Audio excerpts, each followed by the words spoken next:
రేపే భారత్ కు రష్యా అధ్యక్షుడు పుతిన్ రాబోతున్నారు. గురు శుక్రవారాల్లో పర్యటించబోతున్నారు. అమెరికాతో సంబంధాలు దెబ్బతిన్న ఈ తరుణంలో పుతిన్ పర్యటన ప్రాధాన్యం సంతరించుకుంది. మరోవైపు ద్వైపాక్షిక చర్చల అజెండా గురించి క్రెమిల్ అధికారిక ప్రతినిధి పెస్కోవ్ కీలక వ్యాఖ్యలు చేశారు.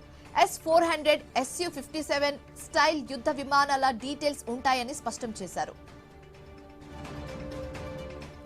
Su-57 యుద్ధ విమానం ప్రపంచంలోనే అత్యుత్తమైనదని చెప్పారు. పుతిన్ భారత పర్యటనలో ఈ అంశం కూడా అజెండాలో ఉంటుందని తెలిపారు. న్యాయమైన పోటీ అంటూ జరిగితే తమతో ఎవరు పోటీ పడలేరని ఆయన వ్యాఖ్యానించారు.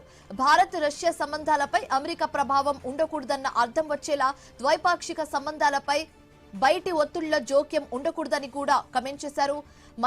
మన బంధం భద్రంగా ఉండేలా చూసుకోవాలన్నారు. పరస్పర ప్రయోజనాలను చేకూర్చే రెండో దేశాల వాణిజ్య బంధాన్ని కూడా సురక్షితంగా ఉంచుకోవాలన్నారు.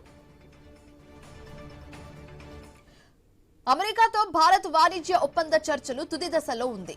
ఆ డీల్ కుదిరితే రష్యాతో Su-57 ఒప్పందం కుదుర్చుకోవాలని భారత్ భావిస్తుంది. పుతిన్ పర్యటన సందర్భంగా Su-57 కు సంబంధించి చర్చకు జరగవచ్చు. కానీ ఒప్పందం ఉండకపోవచ్చని పెస్కోవ్ వ్యాఖ్యలు దీన్నే సూచిస్తున్నాయి. రక్షణ రంగ నిపుణులు